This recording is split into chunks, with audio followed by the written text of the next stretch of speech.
Marion Darrieutor, bonjour. Bonjour. Bonjour, bienvenue. Bonjour. Je rappelle que vous êtes donc la fondatrice en 2020 et présidente du cabinet de conseil The Arcane à Paris, cabinet de conseil situé à Paris, et coprésidente de l'association think tank Entreprise et Progrès. L'objectif du cabinet de conseil, on va commencer par ça, est de conseiller les dirigeants et leurs équipes sur les sujets d'influence, de gouvernance et de transition, avec en ligne de mire l'atteinte d'une performance positive. Est-ce que vous pouvez nous en dire plus ? Oui, merci déjà de me recevoir, parce que c'est vrai que c'est important pour ma petite start-up d'être invitée chez vous. Effectivement, en 2020, en pleine crise, donc c'était au mois de novembre, je me suis dit qu'il était nécessaire de réentreprendre et de continuer ma carrière d'entrepreneur, parce que je me suis dit qu'il y avait dans ces crises des opportunités pour changer le monde et faire évoluer le monde. Vous avez quitté le confort d'une entreprise qui s'appelle Elan, 150 personnes qui travaillent avec vous pour recréer une boîte. Un bon job, bien payé, pour me remettre en risque en pleine crise, voilà, mais c'est ça l'audace, et c'est aussi parce que j'y crois, tout simplement parce que ce que je vois, c'est qu'on est dans une mutation, et votre émission porte bien son nom, où il y a eu la loi Pacte, qui a éveillé les consciences. Maintenant, l'enjeu, c'est le passage à l'acte, donc les actes, et puis demain, c'est l'impact. Voilà, donc tout ça en acte, si je puis dire, mais, et c'est véritablement ça la vocation du cabinet Arcane, c'est d'accompagner les dirigeants, les décideurs à gouverner, et à gouverner avec, parce que ça c'est important, parce que effectivement notre vocation, notre raison d'être, c'est de les accompagner à diriger dans la société au service de leur performance positive. Avec un positionnement un peu hybride, c'est ça, voilà. Mi-communication, mi-stratégie. Pas une agence de com, pas un cabinet de conseil. On revendique d'être issu du meilleur des deux mondes, parce que je pense que ce qui est important, c'est l'hybridation. Voilà, donc notre équipe reflète ça. On est 10 personnes aujourd'hui, donc 2 mois après notre création, ça montre aussi le soutien de nos clients et cette envie de passage à l'acte que nos clients nous demandent. Une dizaine de clients, je crois, aujourd'hui. Une dizaine de clients aujourd'hui, 10 collaborateurs. Et ce qu'on veut faire, vraiment, quand je dis accompagner les clients et les décideurs à gouverner, c'est que nous, ce à quoi on croit, c'est que le monde de la gouvernance est en train de changer de paradigme. On était dans une gouvernance et un exercice de la gouvernance très statutaire, du registre de la compliance, de la finance, et la gouvernance, elle devient de plus en plus sociétale. Au fur et à mesure où la société, avec un grand S, s'invite dans la gestion des entreprises, forcément, le décideur se dit, mais comment je fais pour gouverner ? Donc, il est obligé de repenser sa gouvernance pour qu'elle ait plus d'impact. Alors, vous nous l'avez dit, ça fait une vingtaine d'années que vous travaillez dans ce milieu de la communication, de la publicité, de l'influence, avec la fondation de cette agence Elan, c'était en 2008. Je vous propose de réagir à une citation de quelqu'un qu'on connaît bien dans cette émission, c'est Thomas Parouti, le fondateur de l'agence Mieux, et c'était sur votre site, sur le site Ecopo. Voilà ce qu'il disait: la publicité doit se réinventer. J'ai l'impression qu'on ne cherche que les tendances, que les fameux coups de com',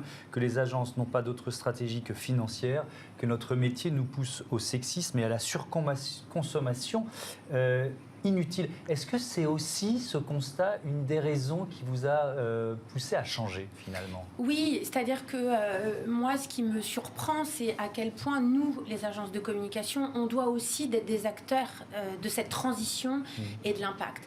Et ce que je condamne, c'est ces agences de communication qui font du purpose washing, de l'impact washing, et qui vont faire finalement du business sur cette tendance de l'impact. Moi, j'ai pas envie de faire ça. Parce que j'ai pas envie de fausses promesses, et je pense que nous avons, nous, communicants, une responsabilité.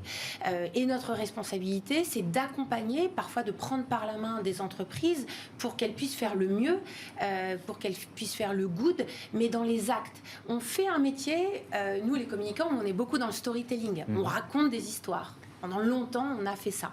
Maintenant, il faut qu'on soit dans le story doing et dans les actes. Donc, faisons des choses et après, communiquons sur ces choses-là. C'est pour ça que j'ai pas voulu... Mais pardon de vous interrompre, il y a deux, je reprends les termes, il y a deux constats de critique, surconsommation et sexisme.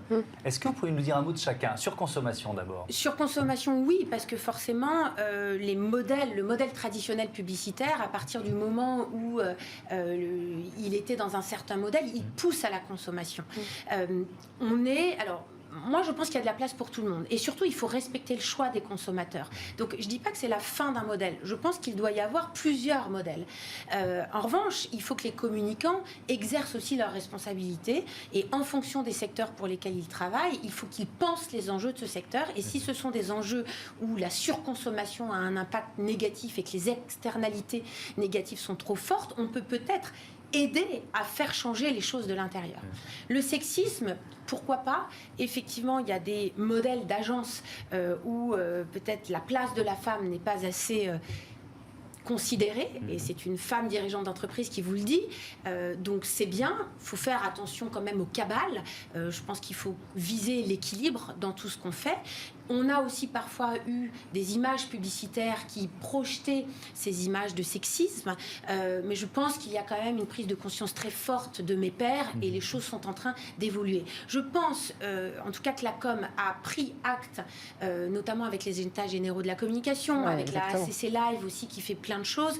Je pense qu'il y a une prise de conscience et que le passage à l'acte de la filière communication, je pense qu'on est en bonne voie pour y arriver. Est en cours avec les nombreux rapports sur la publicité éthique l'année dernière notamment également. Vous pensez que cette pandémie, parlons un peu contexte crise Covid, a accéléré tout ça? Forcément, comment est-ce que ça s'organise? Ça va prendre du temps parce qu'on parle beaucoup d'urgence quand même, hein. Les dirigeants sont aussi là-dedans. Comment est-ce que vous le sentez, vous, par rapport à vos clients notamment? Moi, je peux vous confirmer qu'il y a une accélération. En fait, les signaux étaient là, mais cette crise, elle accélère non pas la prise de conscience, mais l'accélération du passage à l'acte. Je le vois dans mon activité de consultante, mais je le vois aussi chez Entreprises et Progrès, puisque Entreprises et Progrès, c'est une centaine d'entreprises, c'est plus d'1 million d'emplois. Nous, ça fait 50 ans qu'on existe. Donc, il y a 50 ans, on s'est créé sur cette idée du bien commun. Donc, c'est pas nouveau pour nous, ces sujets-là. En revanche, l'accélération, on la voit, on la constate chez Entreprises et Progrès. Ça veut dire quoi? Ça veut dire qu'il y a de plus en plus d'entreprises qui tapent à la porte d'Entreprises et voilà, Progrès. On a des gens qui viennent nous voir en disant bon, moi je ne sais pas par où commencer, j'ai bien compris qu'il y a un truc qui se jouait, aidez-moi. Donc nous, comme on est un club de leaders activistes, on accueille des nouveaux et on leur dit on peut faire des choses ensemble. Là récemment, on a accueilli Benjamin Zimmer de Silver Alliance parce que sur cette Silver Economy, il y a vraiment des enjeux de responsabilité. Donc on voit des gens qui frappent à la porte, on a plus d'adhésion. Et la demande, elle a changé. Ils nous disent, aidez-moi à passer à l'acte, donnez-moi des bonnes pratiques, donnez-moi des référentiels. Et c'est pour ça que bientôt, on va sortir les 10 indices de la raison d'être, qui sont 10 indices ultra concrets pour faire en sorte que les entreprises soient dans une raison d'être qui soit transformative. La bascule, elle est là, c'est d'être dans le concret, dans l'action, c'est ça? Cette année concret, 2021, pour vous, c'est ça? En gros, c'est de la loi Pacte aux actes à l'impact. Et en fait, maintenant, les entreprises ont compris que si elles ont des bonnes pratiques, si elles font en sorte d'avoir une raison d'être transformative, c'est bien pour leur business. Nous, on n'est pas dans le « ou ». On n'est pas c'est le business ou la responsabilité. On est sur le « et ».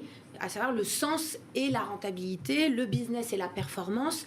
Voilà, on n'est pas des bisounours, on est certes des activistes, mais des activistes performants. On va parler des TPE, PME dans un court instant, puisqu'on va avoir le débat sur ce thème. Si on parle des grands groupes, est-ce que vous pensez que c'est plus facile pour un géant, pour un grand groupe, pour un CAC 40, d'opérer cette transition ?